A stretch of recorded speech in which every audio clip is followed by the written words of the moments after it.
backstage. Getting ready to go get on the four-wheeler. I like that hair, don't you?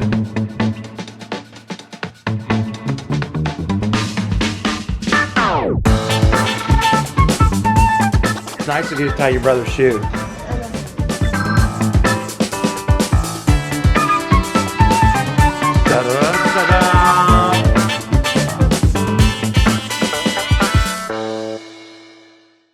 Hey guys, it's February the 14th, 2017. You know what that means? It is Valentine's Day. And I wanted to take just a moment to talk to you about my Valentine, the lady that I have been married to for 27 years.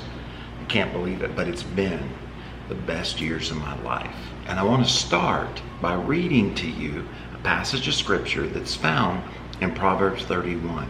And it's talking about the impact and the influence of our wives, our Valentine. Listen to what it says. It says, "Who can find a virtuous and capable wife? She's more precious than rubies. Her husband can trust her, and she will greatly enrich his life. She brings him good, not harm, all the days of her life." And I have to agree. There's a lot of great things to experience in life, places to go, possessions to have, but of all the things on planet Earth, there's nothing like an incredible lady to say, "I do." And I was just thinking about that, and I wanted to share as a way of just saying Happy Valentine's, Steph. What Steph is to me, there are three things that kind of came to my mind as I thought about this, because I remember the day I asked her to marry me. We were from Arkansas. It wasn't hugely romantic. There wasn't all the things going on around. And then I remember the day that she walked down the aisle. I remember the dress. I remember her saying, "I do," and us making that commitment to one another to become one. But here's what I think when I think about Steph. The first thing is I think selfless. I think about all the sacrifices that she has made over the years for us, for our family, for our love. You know, we started a church, and that's a lot of work. It's like starting a business, only more difficult, or at least that's what the stats say. And we both graduated from college with a degree in teaching, but in order to start the church, I worked on that, and she taught school. And we had 3 kids in the midst of all of that. And I remember when Steph was pregnant with Tyler, our oldest, she had toxemia. And she would go to school, and off the school, they had a bathroom for the kids, off of her classroom, first grade. She would teach, and then she'd get sick, she'd go throw up, and then she'd teach. I mean, she never missed a day. And she's just made tremendous sacrifices. And I don't ever want to take those for granted. The second thing that came to my mind is strength. Steph is so much stronger than I am emotionally, and probably physically too. But she's trusted me. She's packed up the family. We moved to Little Rock. We were there for 3 or 4 months, and it didn't work out. And she continued to trust me and trust my leadership. And then we moved to South Florida, and God has done incredible things. But for those of you who have moved, know it's not an easy thing, and yet that's exactly what she did. And she didn't just do it, you know, with regret or with a grouchy spirit. She did it strong. She did it with a great spirit and a great heart. And when I think about her strength, I think about when I get discouraged and I get afraid. She's always there.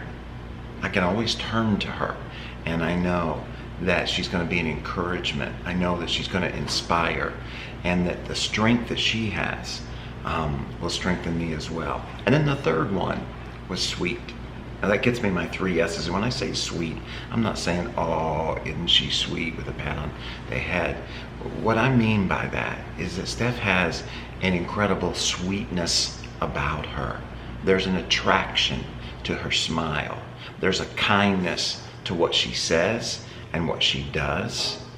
I can't remember Steph ever yelling at me. Now, we've had our conflicts and we've had our arguments. She couldn't say the same thing about me, but I can say that about her.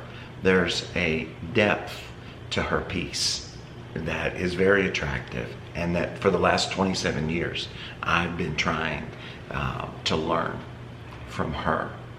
And then the last thing I wanted to just encourage you guys that I have learned, and I think is important to do for your Valentine. And the first thing, I keep looking down, but I've got it jotted down here in my journal, it's just to listen. You know, I talk, that's what I do. I'm a pastor. It seems like I'm always preparing a lesson and teaching a lesson. And I want to listen to Steph. I want to hear her heart, and I want to hear her wisdom. I want to know and understand what she's thinking and why she's thinking it. And that leads me to the second thing that I wrote down is I follow. There's a lot of things in our relationship that Steph does a whole lot better than me. And I don't want my male ego to get into the way. Oh, I want to be a man. I want to be strong. I'm not afraid of masculinity, but I also want to follow, because I think that there's great wisdom in that. And not let my ego get in the way, not have to bow up and pretend that I have all the answers. There's so many good decisions that she has made, and because I was willing to listen and then to follow, our family is so much better off. And then the last one I wrote down is to protect. And I don't mean because she's so weak, but I mean that in order to provide security, that she can, know I'm always going to come home. I'm always going to be here. When I said until death do us part, that's what I meant. I didn't mean just in the good times. I didn't mean when I do understand everything. I mean when I don't understand. I mean when things don't seem to be fair. I mean when I'm feeling sorry for myself, that I'm going to protect. I'm going to be there and provide that sense of security, understanding how important the home is and investing in it. And whether it be painting the wall, or whether it be making sure that we have a bookshelf, or whatever it is that provides that sense of security, so that she knows that I'm invested in her, but not just her. I'm investing in our family, in our home, and in this, not house, but in this home, which is made up of a house, right? Sometimes the most practical ways in which we say that. So I want to wish all of you a very happy Valentine's Day, and make sure that you don't just send flowers, but make sure you let your Valentine know how they are special in your life. Don't forget, give me a thumbs up. Be sure and subscribe. I really, really do appreciate it. And I hope that this pastor's vlog is encouraging to you. This vlog is over, but I'll see you on the next one. Bye.